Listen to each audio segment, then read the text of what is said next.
और छोटे छोटे चैप्टर अब सारे के सारे सब कवर हो जाएंगे।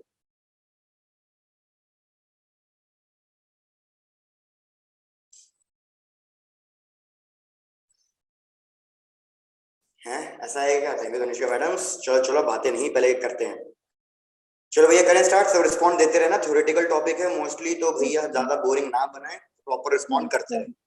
भाई केमिस्ट्री में भी पढ़ा होगा एटम्स, क्या क्या पढ़ा है केमिस्ट्री के एटम्स में? जैसे किसने मॉडल दिए, क्या क्या थ्योरी दी एटम से रिलेटेड? भाई मैंने कहा रिस्पॉन्ड देना पड़ेगा कंटिन्यूअस, थ्योरेटिकल टॉपिक है तो जल्दी बता दो। थॉमसन मॉडल ऑफ एटम, भाई वेरी गुड। सबसे मॉडल। पहले जो फालतू बकवास स्टार्ट हो रही है वो इसी से स्टार्ट हो रही है। जो सबसे पहला मॉडल हमें मिला एटम का, वो है हमारे पास जे थॉमसन मॉडल। तो मेरे को बताओ, ये तुमने केमिस्ट्री में पढ़ रखा है, जे थॉमसन मॉडल ने क्या क्या कॉन्क्लूजन्स बताए उसके, एक एटम के स्ट्रक्चर के बारे में?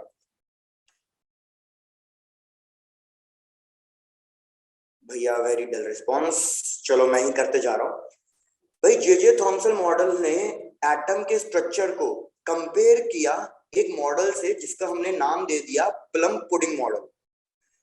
उसने बेसिकली क्या कहा भैया, जे थॉमसन ने कहा कि हमारा जो भी पॉजिटिव चार्ज है वो हर जगह यूनिफॉर्मली डिस्ट्रीब्यूटेड है, जैसे वाटरमेलन की तरह, कि भैया हमारा पॉजिटिव चार्ज हर जगह यूनिफॉर्मली डिस्ट्रीब्यूटेड है। और ये पॉजिटिव पॉजिटिव आपस में क्या करेंगे, ये पॉजिटिव पॉजिटिव आपस में रिपल्शन करेंगे। तो अगर ये पॉजिटिव पॉजिटिव आपस में रिपल्शन कर रहे हैं तो फिर हमारा ये जो एटम है ये स्टेबल कैसे है? तो फिर उसके लिए उसने कहा कि भैया बीच बीच में हमारे क्या प्रेजेंट है, नेगेटिव चार्ज प्रेजेंट है, जैसे वाटरमेलन की ब्लैक सीड्स या प्लम पुडिंग मॉडल की सीड्स। यस तो सर। बेसिकली जो ये हमारा पॉजिटिव और नेगेटिव है ये अट्रैक्ट करेगा। जितना हमारा पॉजिटिव पॉजिटिव अट्रैक्ट कर रहा था उतना ही हमारा पॉजिटिव नेगेटिव एक दूसरे को अट्रैक्ट करके बैलेंस कर रहा है। Yes sir. एक बार फिर से रिपीट कर रहा हूँ, बिल्कुल रचिका आपने बिल्कुल सही कहा। भैया according to J Thomson model, plum pudding कह लो या वाटरमेलन कह लो, कि हमारा जो रेड पार्ट है वाटरमेलन के अंदर वो पूरा का पूरा पॉजिटिव चार्ज है और जो उसके सीड्स है वो नेगेटिव चार्ज है। तो जो पॉजिटिव पॉजिटिव रिपेल कर रहे थे इनको बैलेंस कर रहा है पॉजिटिव नेगेटिव का अट्रैक्शन। तो जितना पॉजिटिव पॉजिटिव का रिपल्शन है उसने कहा कि भैया उतना ही पॉजिटिव नेगेटिव का अट्रैक्शन भी होगा। तो हमारे पास नेट फोर्स 0 आ जाएगा और जो हमारा एटम होगा वो स्टेबल हो जाएगा। यस बताओ कि ये वाली बात समझ में आ रही है? Yes sir. गुड। लेकिन फिर ये मॉडल भाई हमें बाद में पता चला, मतलब ऑलमोस्ट कह लो 20 इयर्स तक ये मॉडल सबको सही लगा, लेकिन फिर बाद में कुछ कंसर्न आने लगे जो ये मॉडल एक्सप्लेन नहीं कर पाया। भैया क्या क्या ये मॉडल एक्सप्लेन नहीं कर पाया उस चीज को समझो, क्या क्या इसके ड्रॉबैक्स थे। भैया मेरे को कोई बता सकता है क्या क्या ड्रॉबैक्स थे इस मॉडल के? सब कुछ केमिस्ट्री में पढ़ रखा है, बहुत सिंपल टॉपिक है। Yes sir. भाई सबसे पहला ड्रॉबैक, इसके बाद रदरफोर्ड ने एक एक्सपेरिमेंट परफॉर्म किया था, अल्फा स्कैटरिंग एक्सपेरिमेंट। सबने पढ़ रखा होगा लोअर क्लास से, बहुत फेमस एक्सपेरिमेंट है। समीक्षा गुड। तो ये वाला मॉडल हमारा अल्फा स्कैटरिंग एक्सपेरिमेंट एक्सप्लेन नहीं कर पाया था कि अल्फा पार्टिकल जब किसी न्यूक्लियस से पास कर रहा है, किसी एटम से पेनिट्रेट कर रहा है, तो फिर उसका डेविएशन ये एक्सप्लेन नहीं कर पा रहा था। दूसरा ये क्या एक्सप्लेन नहीं कर पाया, जो हमारा सबसे इंपॉर्टेंट पॉइंट है भैया, ये स्पेक्ट्रल लाइन सीरीज एक्सप्लेन नहीं कर पाया। यस अब सर। मेरे को बताओ what is spectral line series, क्या है स्पेक्ट्रल लाइन सीरीज?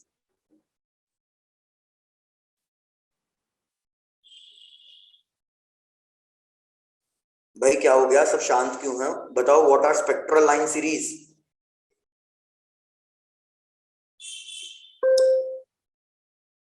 किसी को नहीं पता यार? स्पेक्ट्रल लाइन सीरीज का मतलब क्या है कि हर एक इलेक्ट्रॉन से एसोसिएटेड कोई ना कोई एनर्जी होगी।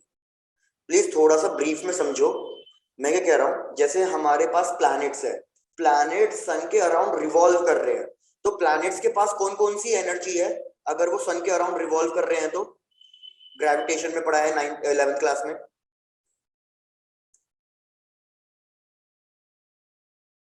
Sir centripetal force. वो तो फोर्स है, मैं एनर्जी की बात कर रहा हूँ।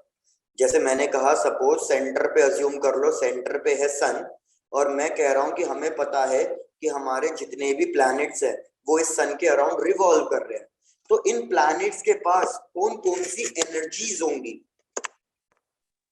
सो kinetic energy, kinetic potential. Very good. एक तो ये प्लैनेट रिवॉल्व कर रहा है, so due to the motion, circular motion की वजह से एक तो आएगी काइनेटिक एनर्जी, और कौन सी एनर्जी आएगी? एक और एनर्जी होगी सर पोटेंशियल एनर्जी। भाई, वेरी गुड। सन इसको अट्रैक्ट कर रहा है, ग्रेविटेशन फोर्स लगा रहा है, तो इसके पोजीशन की वजह से भैया एक इसके पास आएगी पोटेंशियल एनर्जी।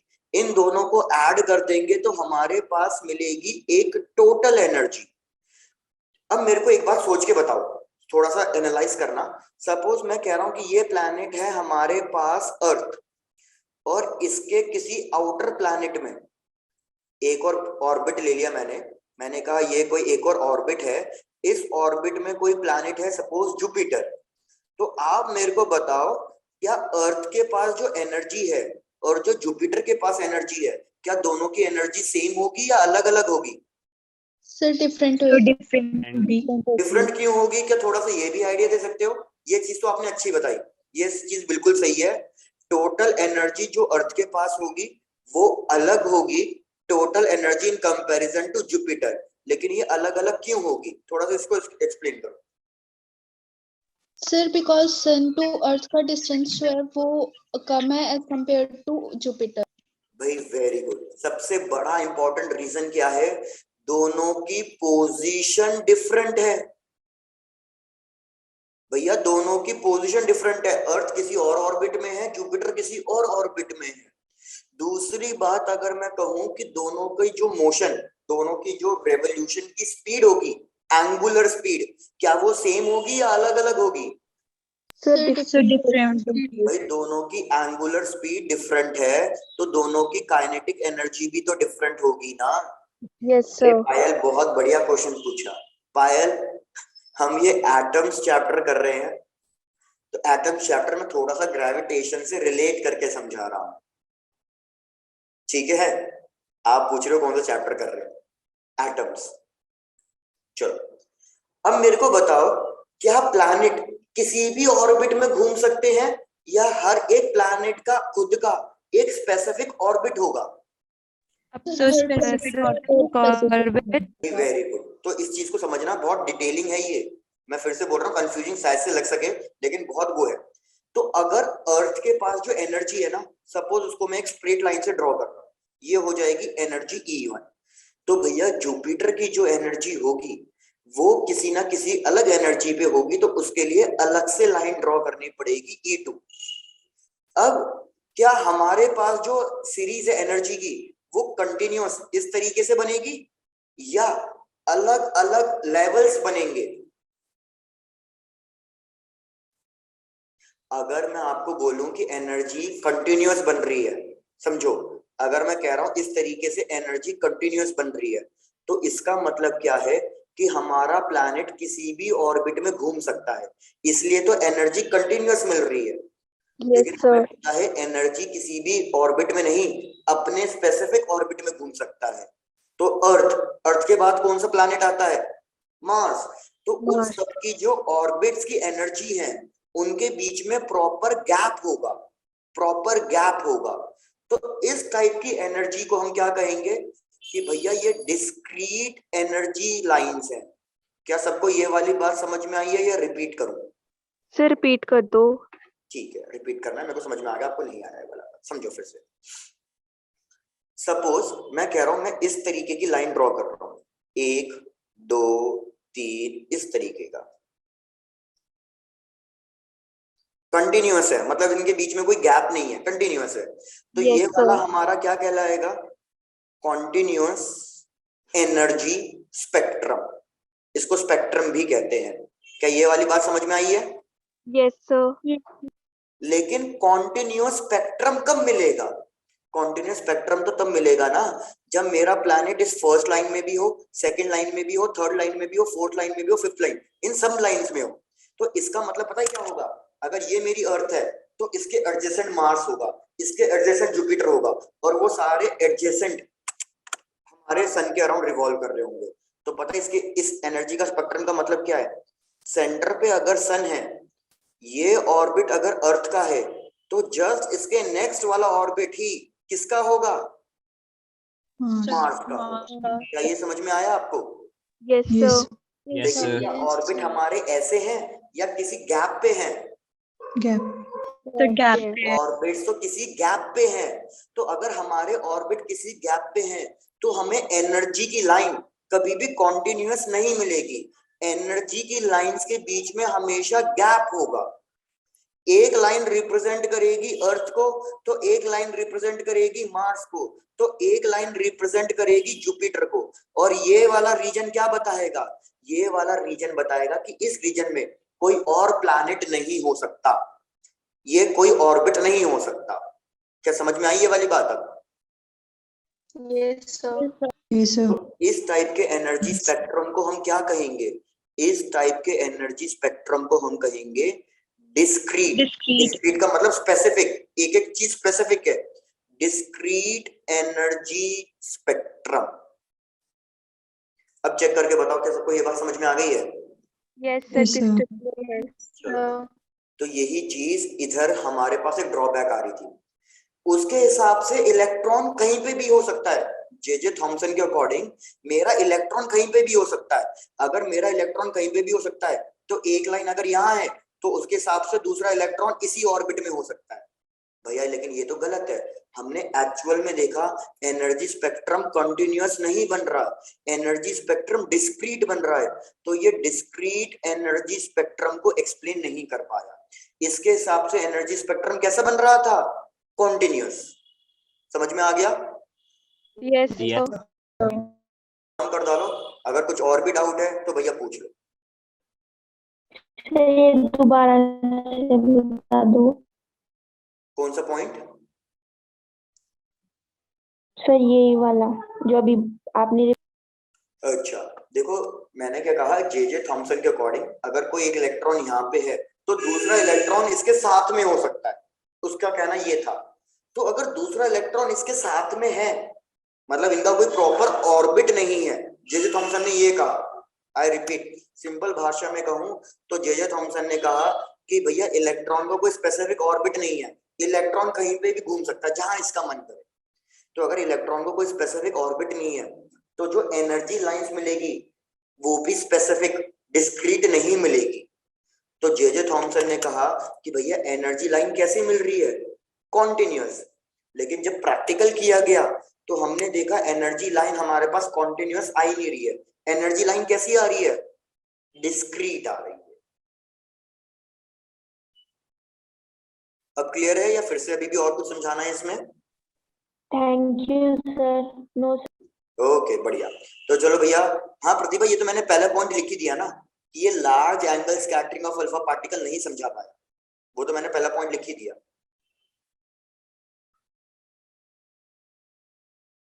चलो भाई बढ़ू आगे।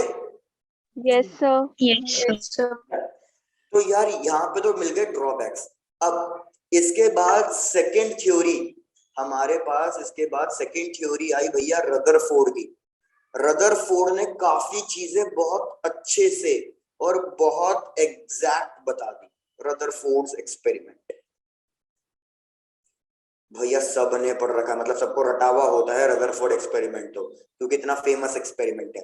भाई क्या था Rutherford experiment? Alpha scattering experiment. Yes sir.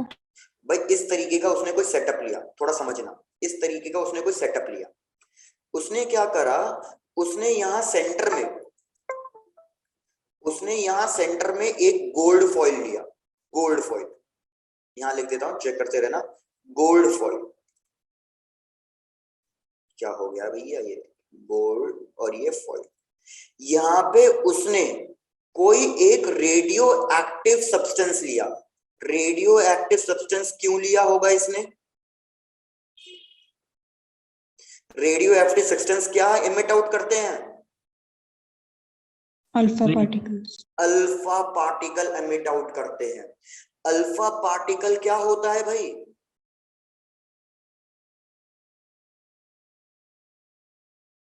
भाई फिर से रदरफोर्ड एक्सपेरिमेंट को अल्फा स्कैटरिंग एक्सपेरिमेंट भी कहते हैं। तो अल्फा पार्टिकल होता क्या है? कोई आपसे पूछे व्हाट इज अल्फा पार्टिकल, जैसे प्रोटॉन पता है, प्रोटॉन पॉजिटिव चार्ज होता है, इलेक्ट्रॉन पता है, इलेक्ट्रॉन नेगेटिव चार्ज होता है, ऐसे ही अल्फा पार्टिकल क्या होता है? As positive. तो भैया याद रखो अल्फा पार्टिकल होता है double ionized helium atom. Double ionized helium atom मतलब हमने क्या किया, हीलियम के अंदर जितने भी इलेक्ट्रॉन थे हमने वो निकाल दिए। तो अगर मैंने हीलियम के अंदर इलेक्ट्रॉन निकाल दिए तो भैया हीलियम के अंदर कितने प्रोटॉन बचेंगे? 2 प्रोटॉन बचेंगे। इसलिए अल्फा पार्टिकल का चार्ज कितना होता है? 2 प्रोटॉन के बराबर होता है, 2 times the charge of proton. लेकिन इसका मास कितना होता है? भैया इसके अंदर 2 प्रोटॉन 2 न्यूट्रॉन, तो इसलिए इसका मास होता है 4 times the mass of proton. एक चीजें क्लियर हो रही हैं ये वाली? Yes sir. जैसे मैंने कहा प्लीज थ्योरेटिकल है तो थोड़ा सा बीच बीच में रिस्पॉन्ड करते रहना। तो यार इस रेडियो एक्टिव सब्सटेंस से पता है क्या हुआ? अल्फा पार्टिकल निकले। कि सपोज ये जो मैं व्हाइट लाइन ड्रॉ कर रहा हूं ये मेरे अल्फा पार्टिकल है। अल्फा पार्टिकल है जो इस तरीके से जा रहा है। मैं यहाँ पे लिख देता हूँ ये है भैया हमारे पास अल्फा पार्टिकल। अब अल्फा पार्टिकल क्यों लिया हमने? रीजन था अल्फा पार्टिकल की काइनेटिक एनर्जी ज्यादा होगी इसलिए। तो जब हमने अल्फा पार्टिकल लिया ना तो अल्फा पार्टिकल पता क्या करेगा? इस गोल्ड फॉइल के न्यूक्लियस तक जाएगा, इस गोल्ड फॉइल के न्यूक्लियस तक पेनिट्रेट कर जाएगा। और कोई पार्टिकल जैसे अगर मैं इलेक्ट्रॉन कहूं, इलेक्ट्रॉन हमारा कभी भी न्यूक्लियस में पेनिट्रेट नहीं कर पाता क्योंकि उसकी एनर्जी कम होती है।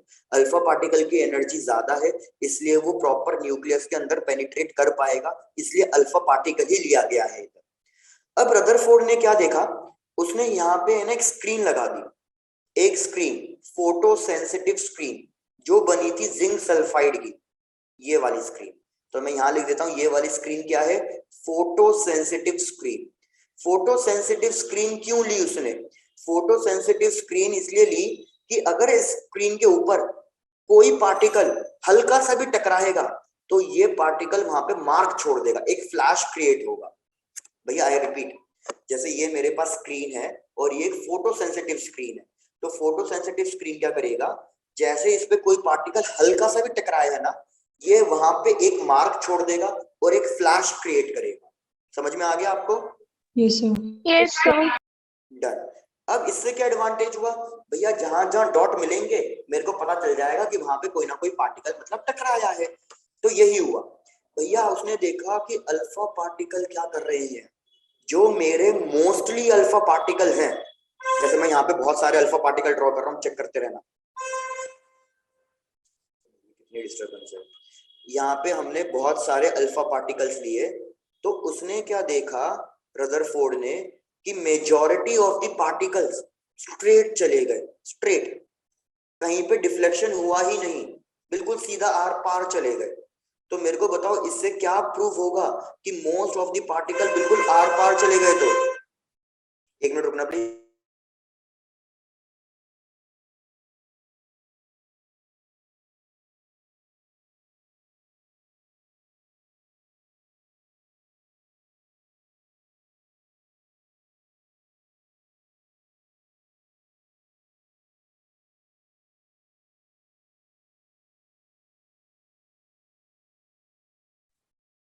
चलो भाई खड़े आगे कंटिन्यू।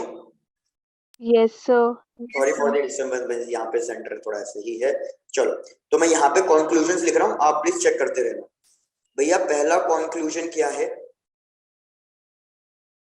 बिल्कुल पहला कंक्लूजन ये था कि हमारे जो most of the alpha particles थे, most of the alpha particles हमने मतलब रदरफोर्ड ने देखा कि भैया इनके अंदर कोई डिफ्लेक्शन नहीं हो रहा, और अगर डिफ्लेक्शन हो भी रहा है तो बहुत ही स्मॉल एंगल्स पे हो रहा है, मतलब बहुत ही छोटे एंगल्स पे डेविएट हो रहे हैं, 10 डिग्री 5 डिग्री 15 डिग्री इतने पे। तो मैं आपसे पूछ रहा हूं कि इसके साथ साथ ही यहाँ पे कंक्लूजन लिख लो कि क्या कंक्लूजन होगा। तो भैया क्या कंक्लूजन होगा इससे, किसी को आइडिया? भाई वेरी गुड नितिन, बिल्कुल सही। तो इससे हमें कंक्लूजन ये मिला, मैं यहाँ पे एरो मार्क बना के लिख रहा हूँ। कंक्लूजन ये था कि most of the space in the atom, most of the space मतलब एटम के अंदर ऑलमोस्ट 90% कह सकते हो, most of the space in atom हमारे पास खाली पड़ी है।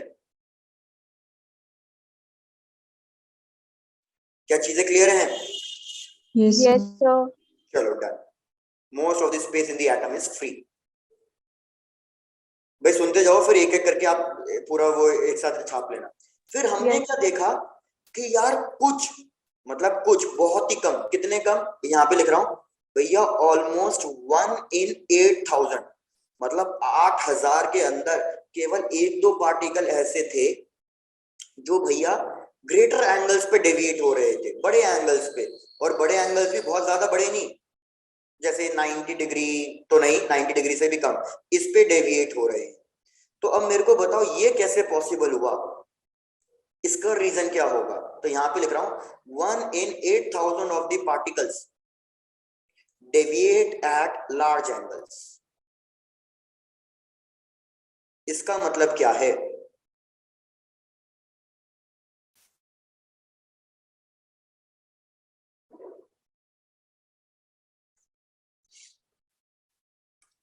ठीक है, चलो इसका कंक्लूजन एक साथ लिखेंगे, प्लीज चेक करना। थर्ड पॉइंट हमने देखा, रेयरली भैया रेयरली कोई एक पार्टिकल था जो सीधे 180 डिग्री पे डेविएट हो गया। मतलब लाखों में कोई एक आधा पार्टिकल ऐसा निकला जो 180 डिग्री पे वापस डेविएट हो गया, टकरा गया, इधर आया ही नहीं, वापस टकरा के पीछे चले गया। तो इसका रीजन क्या होगा? तो भाई रदरफोर्ड ने इसको बहुत अच्छे से एक्सप्लेन किया। रदरफोर्ड ने क्या कहा कि भैया हमारे अंदर मोस्ट ऑफ द स्पेस तो खाली है। इधर देखो, उसने स्ट्रक्चर प्रॉपर एक्सप्लेन किया हर चीज। उसने कहा मोस्ट ऑफ द एटम हमारा खाली पड़ा है, लेकिन उसके सेंटर पे हमारा पॉजिटिव का क्लाउड है। मतलब उसके सेंटर पे कहीं ना कहीं पॉजिटिव चार्ज सिचुएटेड है, और इसको उसने नाम दिया न्यूक्लियस। उसको कैसे पता चला न्यूक्लियस के अंदर पॉजिटिव चार्ज है? क्योंकि अल्फा पार्टिकल पॉजिटिव चार्ज है। तो पॉजिटिव को कौन रिपेल कर सकता है? पॉजिटिव ही तो रिपेल कर सकता है।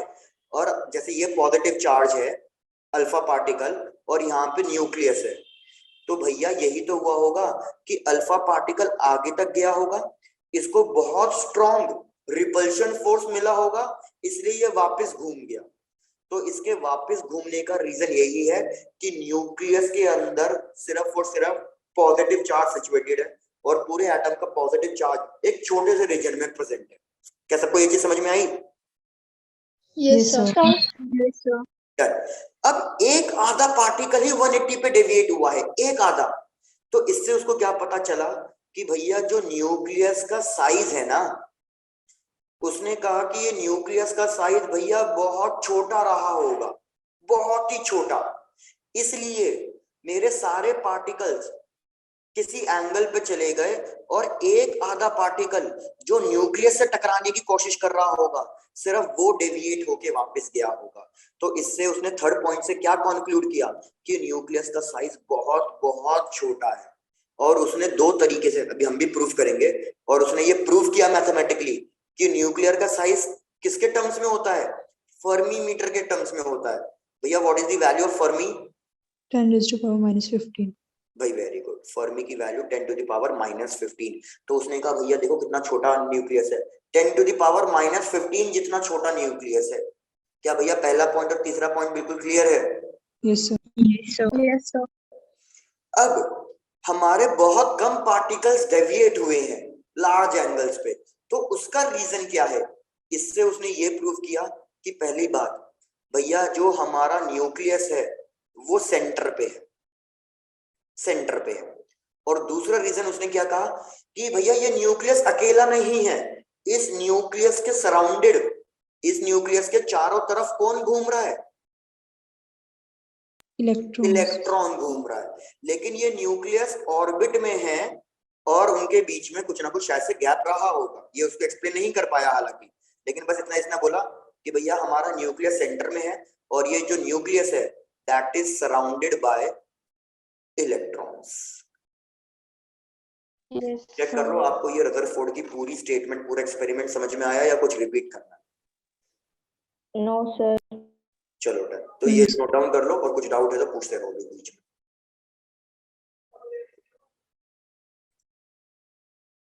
Thank you Tanisha madam, very good Komal यार, गुड। आज हमारे पास 2 कोमल हैं, एक कोमल सिकलानी,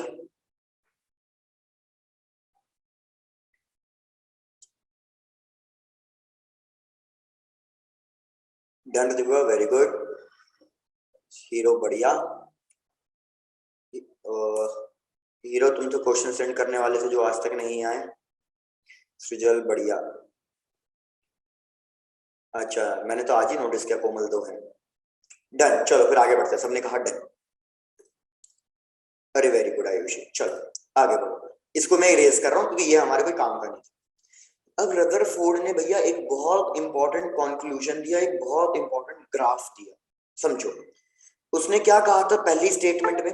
उसने पहली स्टेटमेंट में कहा कि भैया मेरे मोस्टली मतलब 90% ऑफ द अल्फा पार्टिकल तो डेविएट हुए ही नहीं, और जैसे जैसे अल्फा पार्टिकल्स न्यूक्लियस के पास पहुंचते चले गए, बहुत कम 1-2 पार्टिकल ऐसे निकले जो लार्ज एंगल पे डेविएट कर रहे हैं, और रेयरली कोई एक आधा पार्टिकल ऐसा निकला जो 180 पे डेविएट कर रहा है। तो उसने ना एक इक्वेशन दी भैया, उसने क्या इक्वेशन दी? उसने सीधे सीधे ग्राफ से ये कहा कि हमारे जो पार्टिकल्स का एंगल ऑफ डेविएशन है वो एक्सपोनेंशियली वेरी करेगा। आई रिपीट, उसने क्या कहा? n ले रहा हूं मैं नंबर ऑफ पार्टिकल्स, भैया ये इंपॉर्टेंट ग्राफ है, एग्जाम में आता है, समझना प्लीज। उसने n लिए नंबर ऑफ पार्टिकल्स और यहाँ पे लिया उसने एंगल, ये एंगल कौन सा है? एंगल ऑफ डेविएशन है। उसने कहा कि भैया जो ये ग्राफ है, ये ग्राफ हमारा हमेशा एक्सपोनेंशियली वेरी करेगा। एक्सपोनेंशियली, एक्सपोनेंशियली का मतलब क्या है? उसने कहा कि भैया मेजॉरिटी ऑफ द पार्टिकल्स, मतलब 10 lakh, 1000, 10,000, majority of the particles बहुत छोटे एंगल पे डेविएट करेंगे। कितने छोटे एंगल पे? जैसे मैंने कहा हार्डली 10 डिग्री, 20 डिग्री, इतने एंगल्स पे। क्या सबको ये ग्राफ समझ में आ रहा है? Yes sir. डन। उसने कहा कि बहुत कम एंगल मतलब पार्टिकल्स ऐसे होंगे जो भैया हमारे हार्डली एक आधा पार्टिकल ऐसा होगा जो हार्डली लार्ज एंगल्स पे, या 10 पार्टिकल ऐसे होंगे जो लार्ज एंगल्स पे डेविएट करेंगे। इसको थोड़ा एक्सपोनेंशियली ग्राफ ड्रॉ कर लेना यार प्लीज, इसको ठीक कर देता हूँ, इस तरीके का एक्सपोनेंशियली ग्राफ बनेगा। चेक करो सबको ग्राफ समझ में आ गया ये वाला? Yes sir. तो आप बस यहाँ पे ये लिख सकते हो कि भैया ये ग्राफ कैसा है? ये एक्सपोनेंशियल ग्राफ है कि 10 lakh, 10,000 almost particles small angles पे डेविएट हुए, 10 पार्टिकल, एक आधा पार्टिकल लार्ज एंगल पे डेविएट हुआ।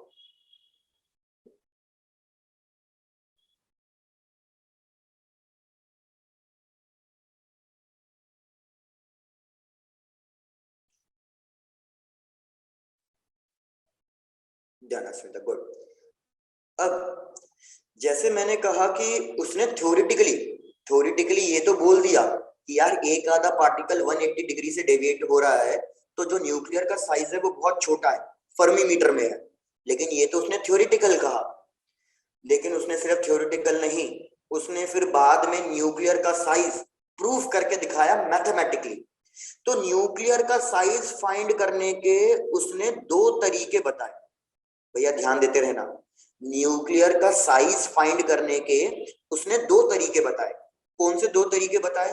भैया सबसे पहला तरीका बताया उसने डिस्टेंस ऑफ क्लोजेस्ट अप्रोच, भैया इंपॉर्टेंट है काफी, इलेक्ट्रोस्टैटिक से रिलेटेड है ये, डिस्टेंस ऑफ क्लोजेस्ट अप्रोच। भाई क्या होता है, किसी को आइडिया है what is distance of closest approach? Payal, ये लो ग्राफ वाली स्लाइड, हो जाए तो बताना, तभी आगे बढ़ते हैं।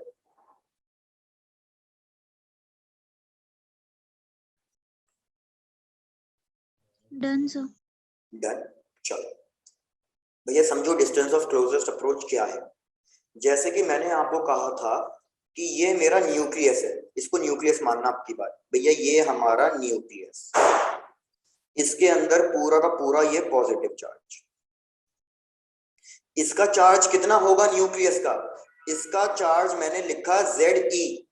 सबको समझ में आया? Ze क्यों लिखा हुआ है? What is the meaning of Z and what is the meaning of E?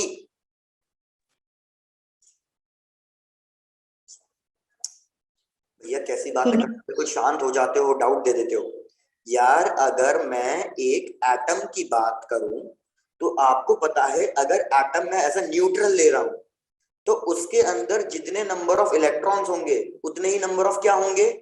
Protons. Protons होंगे। तो इस चीज को क्या कहलाते हैं? Atomic number. एटॉमिक नंबर को हम किससे डिनोट करते हैं? जेड से। तो एटॉमिक नंबर का बेसिकली डेफिनेशन क्या होती है? नंबर ऑफ प्रोटॉन्स होती है, नंबर ऑफ प्रोटॉन्स। लेकिन नंबर ऑफ प्रोटॉन्स और नंबर ऑफ इलेक्ट्रॉन्स इक्वल हैं, तो इसलिए हम इसको कह सकते हैं कि Z की वैल्यू किसके बराबर होगी? Ne के बराबर या Np के बराबर। अब समझ में आ गया सबको? Yes sir. Yes sir. तो इसलिए इधर मैंने Ze लिखा है। जैसे अगर आप हाइड्रोजन की बात करो तो Z की वैल्यू कितनी हो जाएगी? हाइड्रोजन के लिए एटॉमिक नंबर कितना है? 1। तो आप अगर लिखोगे 1E या 1P। सिमिलरली हीलियम के लिए 2। इस तरीके से जो भी आपको एटम गिवन होगा आप उसकी वैल्यू रखोगे। बाकी आपको ये भी बता दो, सबसे ज्यादा आपको एक प्रतिभा गुड, आपको 2 ही केसेस मिलेंगे इस वाले क्वेश्चन में। भैया आपको मिलेगा सिल्वर या फिर गोल्ड, बस मोस्टली इन दोनों के लिए ही पूछता है वो। तो भैया मेरे को बताओ गोल्ड के लिए एटॉमिक नंबर की वैल्यू कितनी होती है? सर 79। वेरी गुड भैया, गोल्ड के लिए याद रख लेना 79। सिल्वर के लिए क्या किसी को याद है? 47। 47। Very good. तो वैसे तो क्वेश्चन में गिवन भी होगी लेकिन मेजॉरिटी टाइम्स वो देते भी नहीं है, क्योंकि ये आपको सेल्फ याद होना चाहिए कि भैया गोल्ड का एटॉमिक नंबर 79। रदरफोर्ड ने गोल्ड फॉइल के साथ एक्सपेरिमेंट किया था, तो इसलिए मोस्टली क्वेश्चन में गोल्ड फॉइल ही देखने को मिलेगा आपको। तो याद रखना 79। Very good. तो भाई मैं क्या कह रहा हूं, ये मेरे पास सपोज अल्फा पार्टिकल है। इस अल्फा पार्टिकल को मैंने फायर किया एक रेडियो एक्टिव सब्सटेंस से, किसी एक गन से, मतलब एक तरीके से फायर किया। तो मेरे को बताओ जब मैं इसको फायर कर रहा हूं तो इसके पास कौन सी एनर्जी होगी अभी? Kinetic energy. काइनेटिक भाई वेरी गुड भैया, अगर हमने इसको कोई वेलोसिटी दी है तो इसके पास अभी कोई ना कोई काइनेटिक एनर्जी होगी। तो इनिशियली इसके पास याद रखना सिर्फ काइनेटिक एनर्जी है, सिर्फ और सिर्फ काइनेटिक एनर्जी। Very good. लेकिन जैसे जैसे ये आगे बढ़ता जाएगा, जैसे जैसे आगे बढ़ता जाएगा इसकी काइनेटिक एनर्जी कम होती जाएगी। क्यों कम होती जाएगी? क्योंकि न्यूक्लियस इसको क्या कर रहा होगा? भैया न्यूक्लियस इसको रिपेल कर रहा होगा, तो ये वापस इसको पुश करेगा ना न्यूक्लियस, तो इसकी काइनेटिक एनर्जी। अब law of conservation of energy के अकॉर्डिंग अगर काइनेटिक एनर्जी कम हो रही है तो डेफिनेटली ये किसी और एनर्जी में कन्वर्ट हो रही होगी। तो ये कौन सी एनर्जी में कन्वर्ट हो रही है इस टाइम पे? Potential energy. भाई वेरी गुड। कैसे पता चला कि ये पोटेंशियल एनर्जी में कन्वर्ट हो रही है? क्योंकि काइनेटिक एनर्जी हमारी जो डिक्रीज हुई है उसका रीजन क्या है? उसका रीजन है इलेक्ट्रोस्टैटिक रिपल्शन। भैया इलेक्ट्रोस्टैटिक फोर्स कैसा फोर्स है? इलेक्ट्रोस्टैटिक फोर्स कंजर्वेटिव फोर्स है। और ये मैंने आपको पता नहीं कितनी बार बताया हुआ है कि अगर कभी भी आप किसी कंजर्वेटिव फोर्स के अगेंस्ट काम करते हो तो वो किस में जाके कन्वर्ट हो जाता है? Potential energy. इसलिए मैंने आपको पढ़ाया हुआ, ये याद करना थोड़ा सा। नेक्स्ट स्लाइड पे लिख देता हूं। भैया हमारे पास हमारे सिलेबस में 3 ही कंजर्वेटिव फोर्स हैं। कौन कौन से कंजर्वेटिव फोर्स हैं? एक तो है ग्रेविटी, दूसरा है elastic force, spring force, molecular force, तीसरा कौन सा फोर्स है? इलेक्ट्रोस्टैटिक। तो इसलिए हमारे पास 3 ही पोटेंशियल एनर्जी है। Gravitational potential energy, elastic potential energy, electric potential energy. Very good. तो इधर जो काइनेटिक एनर्जी रिड्यूस हो रही है वो इसलिए रिड्यूस हो रही है क्योंकि न्यूक्लियस इसको रिपेल कर रहा है और पोटेंशियल एनर्जी इंक्रीज हो रही है। लेकिन एक सिचुएशन ऐसी आएगी ना जहां पे काइनेटिक एनर्जी रिड्यूस होते होते जीरो बन जाएगी और पोटेंशियल एनर्जी कितनी हो जाएगी, मैक्सिमम। पूरी की पूरी काइनेटिक एनर्जी किसमें कन्वर्ट हो जाएगी, पोटेंशियल एनर्जी में। Potential energy. तो भैया हमने अज्यूम किया कि ये पार्टिकल यहां तक पहुंचा, ये न्यूक्लियस तक पहुंचा ही नहीं, ये यहां तक पहुंचा। तो ये न्यूक्लियस के कितना पास तक पहुंच के वापस आ गया, ये न्यूक्लियस के कितना पास तक पहुंचा, ये हमारा कहलाता है डिस्टेंस ऑफ क्लोजेस्ट अप्रोच, जिसको हम डिनोट करते हैं आर नॉट से। तो डिस्टेंस ऑफ अप्रोच की खासियत क्या है, यहाँ पे लिख रहा हूं, at distance of closest approach. भैया याद रखना, काइनेटिक एनर्जी जीरो हो जाती है, पार्टिकल एक तरीके से थोड़ी देर के लिए रेस्ट पे आ जाता है इंस्टेंटेनियसली, और ये काइनेटिक एनर्जी पूरी की पूरी किसमें कन्वर्ट हो जाती है, पोटेंशियल एनर्जी हो जाती है, और पार्टिकल 180 डिग्री से फिर डेविएट कर जाता है, पार्टिकल वापस घूम के आने लग जाता है। तो ये कहानी पूरी समझ में आ गई डिस्टेंस ऑफ क्लोजेस्ट अप्रोच की? Yes sir. यस। डन। अब रदरफोर्ड ने एक और चीज कही, क्या कही, उसने कहा कि भैया न्यूक्लियर का जो साइज है ना, न्यूक्लियर का साइज हमारा डिस्टेंस ऑफ क्लोजेस्ट अप्रोच से बहुत छोटा होता है। क्यों छोटा होता है? क्योंकि उसने कहा कि न्यूक्लियर की जो डेंसिटी है वो बहुत ज्यादा है। भाई न्यूक्लियर की डेंसिटी बहुत ज्यादा होती है। न्यूक्लियर की डेंसिटी ज्यादा होने का मतलब क्या है कि ये बहुत ज्यादा क्लोजली पैक्ड होता है, बहुत ज्यादा। तो अगर मेरा आर नॉट, खुद सोचो, अगर मेरा r naught 10 to the power -14 आ गया तो मतलब न्यूक्लियर साइज तो इससे भी छोटा होगा ना। Yes sir. तो इसी से उसने प्रूव कर दिया। उसने डिस्टेंस ऑफ क्लोजेस्ट अप्रोच निकाला, उसने देखा distance of closest approach 10 to the power -14 10 to the power -15 में आ रहा है, तो उसने कहा कि भैया फिर तो न्यूक्लियर साइज इससे भी ज्यादा छोटा होगा। तो इसी से उसने प्रूव करके दिखा दिया कि भैया न्यूक्लियर का साइज यूजुअली फर्मीज में होता है, मतलब 10 टू द पावर -15 में होता है। इस कॉन्सेप्ट को नोट डाउन करो, इस पे पहले क्वेश्चन करेंगे और फिर आगे बढ़ेंगे। Yes sir. नहीं तो क्लियर नहीं होगा, तो इसलिए पहले क्वेश्चन करेंगे फिर आगे बढ़ेंगे। Yes sir. Done sir. Done. चलो ये सब तो मैंने एडिशनल इंफॉर्मेशन के लिए लिखा हुआ है।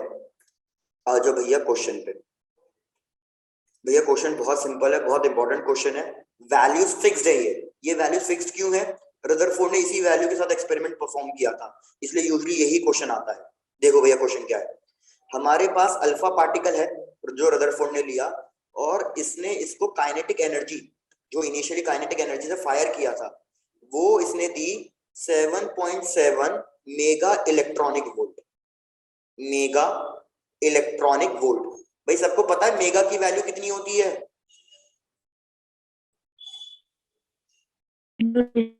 भाई मेगा की वैल्यू याद रखना 10 टू द पावर +6, जैसे माइक्रो की वैल्यू 10 टू द पावर -6 होती है, इस हिसाब से मेगा, मेगा इलेक्ट्रॉनिक वोल्ट। भाई वेरी गुड। उसने इस काइनेटिक एनर्जी से फायर किया टुवर्ड्स अ गोल्ड न्यूक्लियस। इस क्वेश्चन में उसने एटॉमिक नंबर दे दिया है, towards a gold nucleus of 79 atomic number. उसने बोला है भैया फाइंड करो डिस्टेंस ऑफ क्लोजेस्ट अप्रोच। एक बार क्वेश्चन पूरा नोट डाउन कर लो, सॉल्व मैं ही कराऊंगा तो टेंशन ना लें। Done sir. Done sir. Done sir. तो भैया ध्यान दो, आप सबसे पहला पॉइंट क्या लिखोगे, एक बार प्लीज रिपीट कर दो, मेरा कनेक्शन। हर्षिका रिपीट कर रहा हूं क्वेश्चन। क्वेश्चन कह रहा है कि अल्फा पार्टिकल लिया और अल्फा पार्टिकल को फायर किया गोल्ड न्यूक्लियस की तरफ। बिल्कुल यही वाला एक्सपेरिमेंट है। ये अल्फा पार्टिकल लिया, उसको फायर किया गोल्ड न्यूक्लियस की तरफ। अल्फा पार्टिकल को कितनी काइनेटिक एनर्जी दी? 7.7 मेगा इलेक्ट्रॉनिक वोल्ट। और हमारे गोल्ड न्यूक्लियस का एटॉमिक नंबर हमें दे रखा है 79। हमें distance of closest approach find करना है। तो आओ भैया लिखो, देखो कैसे करोगे। आप लिखोगे at distance of closest approach हमारी जो इनिशियल काइनेटिक एनर्जी थी वो पूरी की पूरी किस में कन्वर्ट हो जाएगी? Potential energy. अभी पोटेंशियल एनर्जी कितनी है? अभी ये अल्फा पार्टिकल न्यूक्लियस से काफी दूर है, तो इसलिए इनिशियल पोटेंशियल एनर्जी याद रखना जीरो ली जाती है, क्योंकि अगर ये मेरा इस पॉजिटिव से बहुत ज्यादा दूर है तो ये इसको रिपेल ही नहीं करेगा, कोई फोर्स ही नहीं लगेगा, तो पोटेंशियल एनर्जी कहां से आएगी? सबको ये बात समझ में आ रही है? Yes, sir. Yes. तो आप चाहे तो इस तरीके से भी लिख सकते हो, कुछ बच्चे कंफ्यूज हो जाते हैं, तो मैं इस तरीके से भी लिख सकते हैं कि भैया टोटल एनर्जी कांस्टेंट रहेगी, तो initial kinetic plus initial potential must be equals to final kinetic plus final potential.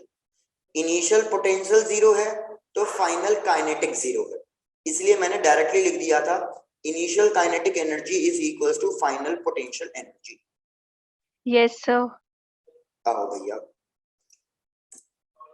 भैया काइनेटिक एनर्जी आपको दे रखी है 7.7 मेगा इलेक्ट्रॉनिक वोल्ट, इसको एसआई यूनिट में कन्वर्ट करो। एनर्जी का एसआई यूनिट क्या होता है?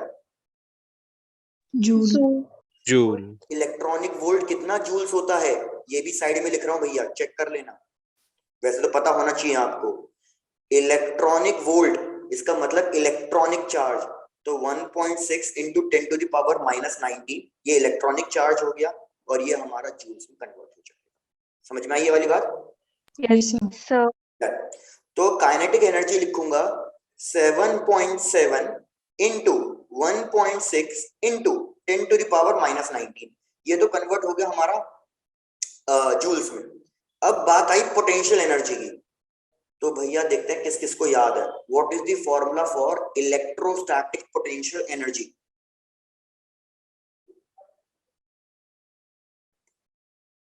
वाह, सन्नाटा छा गया भाई। What is the formula for electrostatic potential energy? अबे लास्ट मंथ ही पेपर देके हटे हो यार। Work upon charge. तो भैया potential energy So 1 by 4 pi epsilon naught Q1 Q2 by R square. K Q1 Q2 divided by R, बस ये formula होता है। K Q1 Q2 बाय, सिमरन बिल्कुल सही भाई, बाकी लोग भी बिल्कुल सही। तो इधर यही कर दो, K Q1 Q2 bye R, R की जगह R नॉट हो जाएगा। अब आई बात वैल्यू सब्स्टिट्यूट करने की, तो प्लीज देखो मैं वैल्यू सब्स्टिट्यूट कर रहा हूँ। 7.7 into 10 to the power minus 19 into 1.6, किसी को भी पहले लिख दो किसी को भी बाद में लिख दो, क्या फर्क पड़ता है। तो भैया 7.7 into 1.6 into 10 to the power minus 19, के की वैल्यू आपको पता ही है 9 into 10 to the power 9। Q1 इस डायग्राम के अकॉर्डिंग जाओ, किसी एक चार्ज को Q1 लोगे और किसी एक चार्ज को क्या लोगे आप? Q2। तो Q1 है अल्फा पार्टिकल का, मैंने अभी आपको बताया अल्फा पार्टिकल का चार्ज कितना होता है? Sir 2 times of proton, 2 into 1.6 into 10 to the power minus 19। Yes sir. ये सबको समझ में आ रहा है? Yes, sir. चलो इसको नेक्स्ट स्लाइड पे लिखता हूँ क्योंकि इक्वेशन बढ़ी जा रही है। भैया यहाँ पे लिखूंगा मैं कि 7.7 into 1.6 into 10 to the power minus 19, के की value 9 into 10 to the power 9, Q1 हो गया अल्फा पार्टिकल का, तो 2 into 1.6 into 10 to the power minus 19, बचा Q2 गोल्ड के न्यूक्लियस का चार्ज, तो उसका चार्ज है ZE। Z की वैल्यू कितनी है? 79, और E की वैल्यू कितनी होती है? 1.6 into 10 to the power minus 19। अब एक चीज देखो भैया, ये वाला और ये वाला तो कट गया ना सीधे सीधे, Yes, sir. सेम आ रहा था। Yes, sir. डिवीजन में क्या है? डिवीजन में है R नॉट। क्या आप R नॉट की वैल्यू फाइंड करके बता सकते हो अब? Yes. Yes, sir. भैया 9 into 10 to the power 9 into क्या क्या बच रहा है? 2 into 79 into 1.6 into 10 to the power minus 19 divided by 7.7। अब देखो इस क्वेश्चन को सॉल्व करने की एक ट्रिक होती है, मतलब बहुत सिंपल है वैसे तो यार। नीचे 7.7 है, ऊपर कितना है? 79। हल्का सा राउंड ऑफ करके सॉल्व कर देंगे और आंसर में उसके राउंड ऑफ वाली वैल्यू लिख देंगे। जैसे ये 7.7 है तो मैं इसको जानबूझ के राउंड ऑफ करके कितना लिख दूंगा? 7.9. उससे क्या होगा? उससे मेरा एक फायदा होगा, डायरेक्टली इसको कट करके क्या लिख दूंगा मैं? 10. अब तो सॉल्व हो जाएगा फटाफट, सब कुछ Yes, 10 में sir. बचा। 10 to the power 9, 10, 10 to the power minus 19, 9 2 1.6। तो चलो सॉल्व करके बताओ कितनी आ रही है वैल्यू। अब तो सॉल्व करके आ जाना चाहिए। मैं यहाँ पे लिख देता हूँ मैंने क्या किया है। मैंने 7.7 को रिप्लेस करके कैलकुलेशन करने के लिए 7.9 लिया है।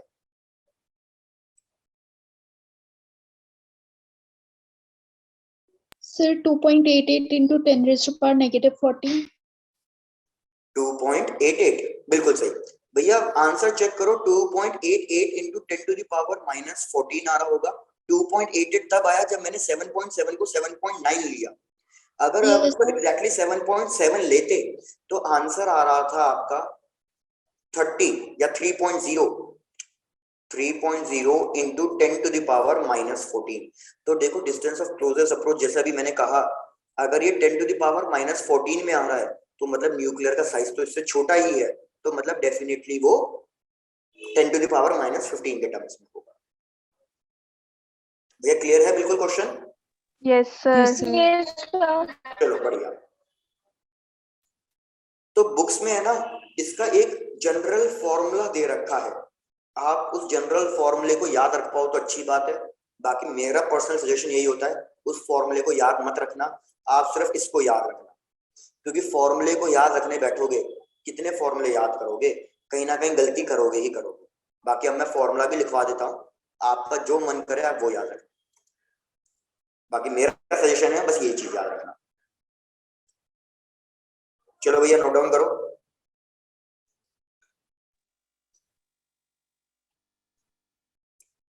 Done, sir. Done, sir. चलो अब देखो बुक्स में क्या फॉर्मूला लिखा हुआ है। बुक्स में उन्होंने यही कहा, भैया क्या बात है आज पहली बार स्ट्रेंथ बढ़ती जा रही है, लगता है लोग अब झाग रहे हैं।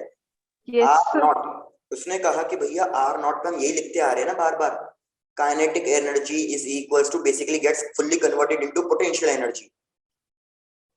10 to the power minus 14 कैसे आई, प्लीज रिपीट कर दो। हर्षिका देखो मैंने सॉल्व नहीं किया है, मैं तो डायरेक्टली कैलकुलेट करके बता रहा हूँ, सॉल्विंग पार्ट आपका है, सॉल्व करके आप ही चेक करो। बाकी सर वहाँ पे 7.7 into 10 raised to power 6 भी आना था। अच्छा हाँ भाई माय मिस्टेक, वेरी गुड। इधर 10 to the power 6 भी आएगा, मेगा को तो कन्वर्ट किया ही नहीं। थैंक यू भाई, थैंक यू।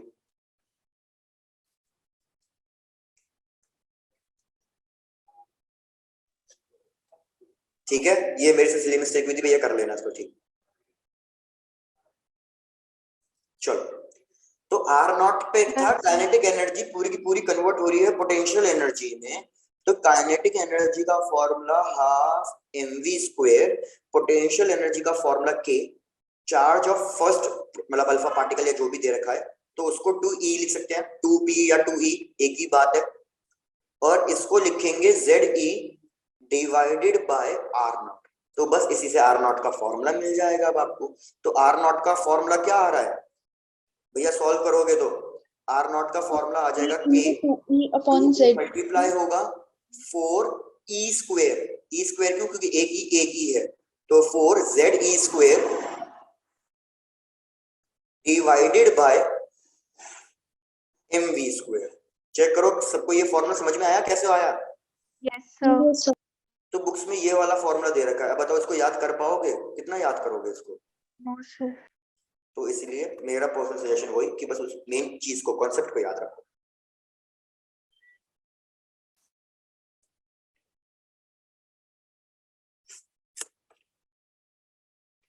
चले भाई बड़े आगे। Yes, sir. Yes, sir. Yes, sir. तो मैंने बोला रदरफोर्ड ने न्यूक्लियर का साइज फाइंड करने के, न्यूक्लियर के साइज फाइंड करने के दो तरीके बताए थे। एक तो था डिस्टेंस ऑफ क्लोजेस्ट अप्रोच, भैया आ जाओ दूसरे तरीके पे। दूसरा तरीका बहुत पहले एग्जाम्स में आया करता था, अब एग्जाम्स में ये नहीं आता, तो अगर आप इसको मत ना भी पढ़ो तो भी चलेगा, बाकी दे रखा है तो मैं बस पढ़ा रहा हूं। That is impact parameter. अब इम्पैक्ट पैरामीटर क्या होता है, इसको डिनोट करते हैं बी से, स्मॉल बी से। What is impact parameter?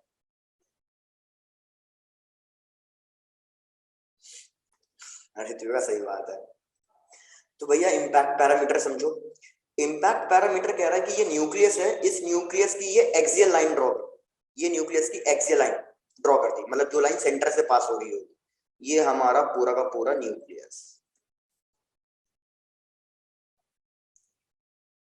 अब इस एक्सियल लाइन से कितने परपेंडिकुलर डिस्टेंस पे आप अल्फा पार्टिकल को फायर कर रहे हो, ये डिस्टेंस हमारा कहलाएगा इम्पैक्ट पैरामीटर। भैया क्या समझ में आया? एक्सियल लाइन से कितना ऊपर आप अल्फा पार्टिकल को फायर कर रहे हो, ये होगा हमारा इम्पैक्ट पैरामीटर। अब इम्पैक्ट पैरामीटर से क्या होगा खुद सोचना। अगर मेरा अल्फा पार्टिकल ऊपर है तो इम्पैक्ट पैरामीटर कम होगा या ज्यादा होगा? सर ज्यादा। तो अगर ये अल्फा पार्टिकल न्यूक्लियस से दूर है तो भैया ये बहुत ही छोटे एंगल्स पे डेविएट होगा, क्योंकि इसको रिपल्शन फोर्स बहुत कम मिलेगा। लेकिन अगर मेरा इम्पैक्ट पैरामीटर बहुत छोटा है, इम्पैक्ट पैरामीटर बहुत छोटा है, तो फिर मेरा अल्फा पार्टिकल क्या करेगा? लार्ज एंगल पे डेविएट करेगा। क्या चीजें क्लियर हुई? Yes, sir. Yes sir. तो इससे है ना हम न्यूक्लियर का साइज पता कर सकते हैं कि कितने इम्पैक्ट पैरामीटर से मेरे को लार्ज एंगल मिल रहा है, कितने इम्पैक्ट पैरामीटर से मेरे को छोटा मिल रहा है। Okay sir, okay done. चलो, तो यार इसलिए कि हम एक फाइनल आंसर याद रखेंगे, बस फाइनल आंसर क्या याद रखेंगे कि अगर हमारा इम्पैक्ट पैरामीटर 0 हो जाए तो भैया मेरे को बताओ एंगल ऑफ डेविएशन कितना होगा? 180 डिग्री। 180 degree. इम्पैक्ट पैरामीटर 0 करने का मतलब क्या हुआ कि मैं एक्सियल लाइन पे ही पार्टिकल को फायर कर दिया, तो भैया ये centre to centre distance of closest approach करके क्या करेगा? वापस मुड़ जाएगा। तो B0 होने पर एंगल ऑफ डेविएशन 180 डिग्री होता है। बस ये चीज याद रखनी है आपको, मेन कॉन्सेप्ट तो यही है। और बाकी तो मैंने आपको बता दिया कि इम्पैक्ट पैरामीटर जितना ज्यादा एंगल उतना छोटा, और जितना बड़ा हम और जितना छोटा इम्पैक्ट पैरामीटर होगा एंगल उतना लार्ज होगा। Yes, sir. अब इसका है ना एक फॉर्मूला दे रखा है बुक में, जैसे मैंने बोला फॉर्मूला याद नहीं रखना क्योंकि ये कॉन्सेप्ट अब नहीं आता, बस मैं फिर भी फॉर्मूला लिख के आपको दे रहा हूँ कि कल को भैया कुछ हो जाए तो भैया फॉर्मूला देख लेना, रटना है, इसमें कोई डेरिवेशन कुछ नहीं है। KZE² कॉट थीटा बाय 2, मतलब आपको एंगल ऑफ डेविएशन दे रखा होगा, cot theta by 2 divided by kinetic energy. भैया इस के से कंफ्यूज मत होना, ये इलेक्ट्रोस्टैटिक कांस्टेंट वाला के है, that is 9 into 10 to the power 9 वाला, Yes, sir. और ये नीचे काइनेटिक एनर्जी है। Yes, sir.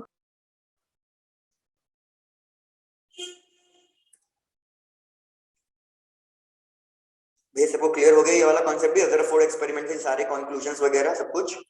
Yes, sir. Yes, sir. तो बस इसका लास्ट चीज और करते हैं, इसको और समझो। अब यार रदरफोर्ड के इस एटॉमिक मॉडल में भी कुछ कुछ ड्रॉबैक्स थे। अब इसके क्या ड्रॉबैक्स थे ये बताओ, इसके क्या ड्रॉबैक्स थे? भाई किसी को आइडिया? प्रीवियस स्लाइड ये लो, प्रीवियस स्लाइड इसका फटाफट नोट डाउन करना।